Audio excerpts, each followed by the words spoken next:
how to center taskbar icons in Windows 10. First, right-click on an empty space on your taskbar. Then make sure the option Lock the Taskbar is unchecked. This will allow us to make changes to the taskbar. You can also hide the search bar by right-clicking on the taskbar, hovering over Search, and selecting Hidden.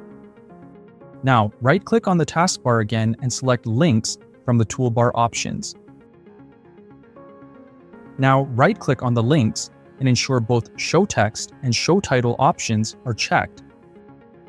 You will now see two vertical lines on the left side of the links. Click and drag the links to the left side of the taskbar near the Start button. Now, click on the two vertical lines before the taskbar icons and drag them to the center of your taskbar.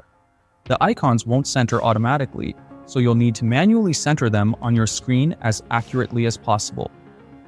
Now, right-click on Links and deselect the options Show Text and Show Title.